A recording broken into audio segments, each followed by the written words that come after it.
Story and character development have always been hallmarks of LucasArts. It's one of the things that we really have been focused on since the inception of the company. When we first started working on what would ultimately become The Force Unleashed, we wanted to be a continuation of the Star Wars saga. We wanted to be a new chapter in the Star Wars saga. And I felt very strongly that this time period between episodes 3 and 4 was very fertile. You've got the Emperor putting all of his plots in motion. Do what must be done. We've got Vader hunting down the last of the Jedi. We've got questions like, what are Princess Leia and Bail Organa doing during this time period? We got the Death Star being built. So all of those things kind of came together in our minds as we started working on the story.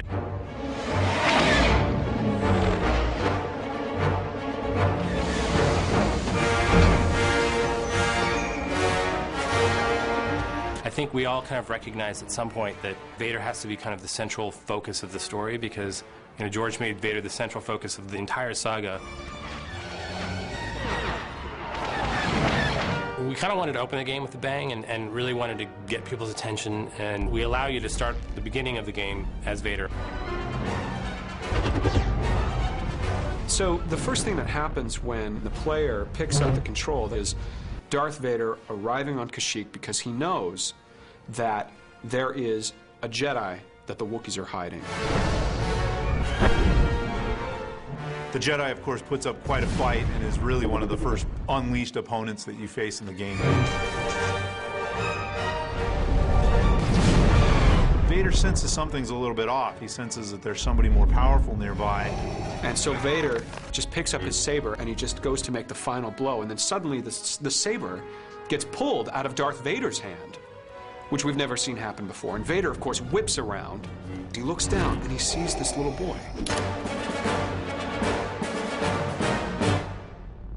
When that happens and you realize it's just this kid, that's very powerful. Obviously, this child, who's the Force is really, really strong with them. It stops you. You're like, what is going to happen?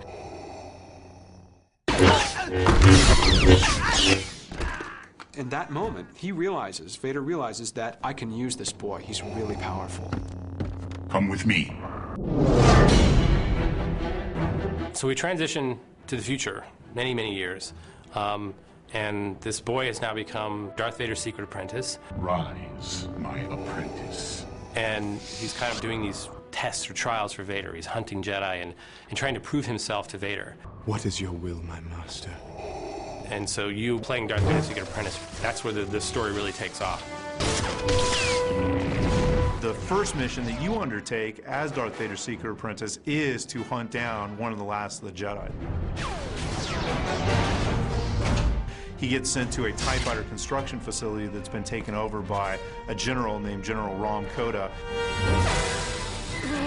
Vader tells him the Emperor can't ever know about you, so you need to kill everyone aboard. Kill Koda's men, but if you run into a stormtrooper, you kill them as well. And that's because you're Darth Vader's secret apprentice, and he really wants to drive that home.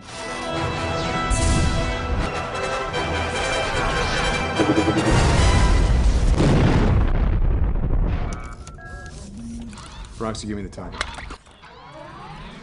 The crew aboard the Rogue Shadow is very reminiscent to the original Star Wars: A New Hope, where you had Luke and Leia and Han and Chewie and R2 and 3PO, and they were all aboard this Millennium Falcon. Well, in a similar way, the Rogue Shadow is kind of the dark side Sith version of that. But, of course, that dark side energy isn't sustainable, that eventually this family sort of bonds together and there's a kinship that happens there. Am I going to see you again?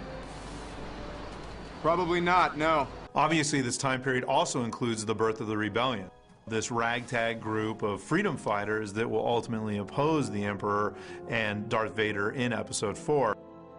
This scene is such an important part of the Star Wars canon. This is the start of the whole alliance, the whole changing of the guard, the whole shifting in rebellion. We have a really well-rounded story, and you know, it's not very predictable at times. There's a lot of surprises. You may think you're going down one way, and you'll find yourself in another. And I think the character development and the choices that you make in the dark and light side will come across not only through the story, but the actions that you may take. Everything we want to do is to to kind of further the lore of Star Wars and to really make this a part of the saga. I think the story gives you new understanding about characters like Darth Vader and the Emperor, and new insight into the time period between Episode 3 and 4 as well. You can't wait to find out what's going to happen next.